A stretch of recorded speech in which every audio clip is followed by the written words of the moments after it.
report on contentious events. This, he says, erases fundamental constitutional liberties.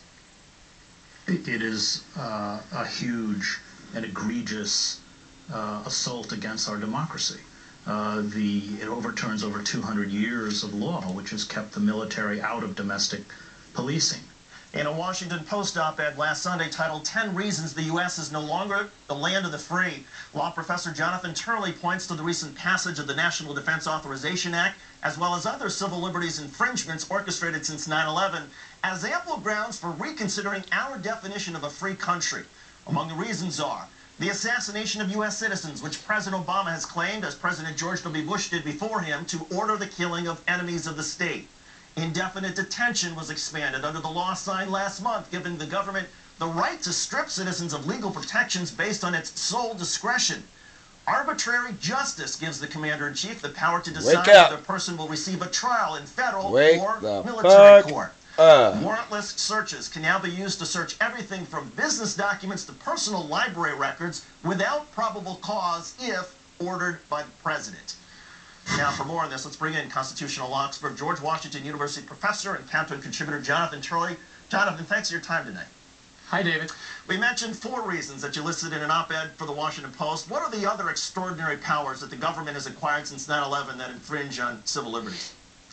Well, you know, there's a great array. You know, they include things like being able to transfer people to foreign countries, which are part of the rendition program, even though the Obama administration no longer uses the term renditions. It still claims the right to be able to transfer people to other countries.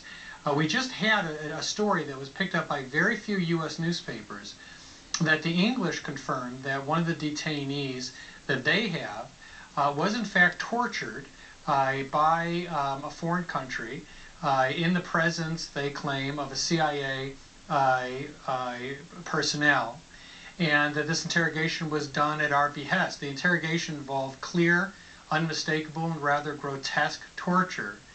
But what you have is this myriad of powers, starting with the claim by President Obama that he can kill any American citizen at any time, anywhere in the world, on his sole authority.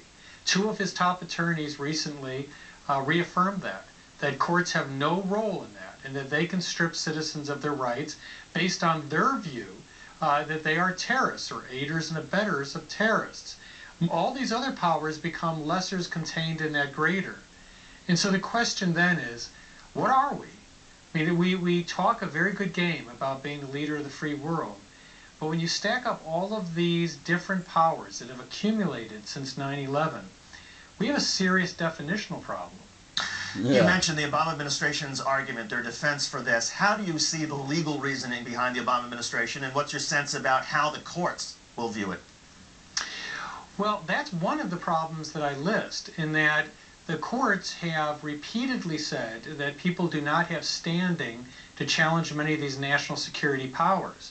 And the Obama administration, like the Bush administration, has been very aggressive in arguing that no one has the right to challenge some of these things. So, for example, they have an assassination list, and that list was known to have a U.S. citizen. This is Aliqui guy that was ultimately killed.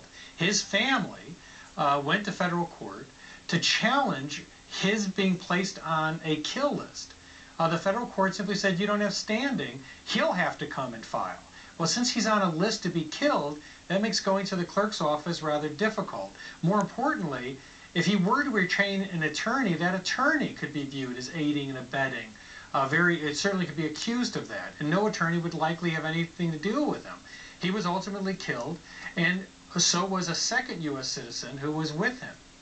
And so the argument is quite sweeping. If the president can have any one of us killed based on his own discretion, the rest of these rights become simply lessers included in that greater. And it's a very dangerous thing. And the fact that the federal court system is no longer a check on that power is truly frightening. I think that the framers would have been astonished to see the reaction of the American people to things like indefinite detention. They knew what indefinite detention was. They wanted to prevent it. They lived under this type of regime of an absolute ruler saying, you can trust me because I'll use this power wisely. And he didn't.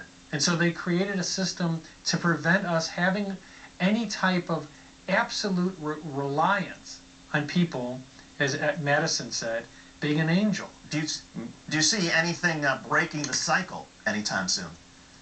The only thing that will break this cycle is for the American people to become educated about the implications of this. You hear that? And to stand up and say enough. That indefinite detention law was passed by Republicans and Democrats. Educate and yourself. There's a huge amount of misinformation and, frankly, dishonest discourse going out there. A lot of Democrats are claiming that it doesn't allow for indefinite detention, which is absolutely wrong. So there's an education aspect here.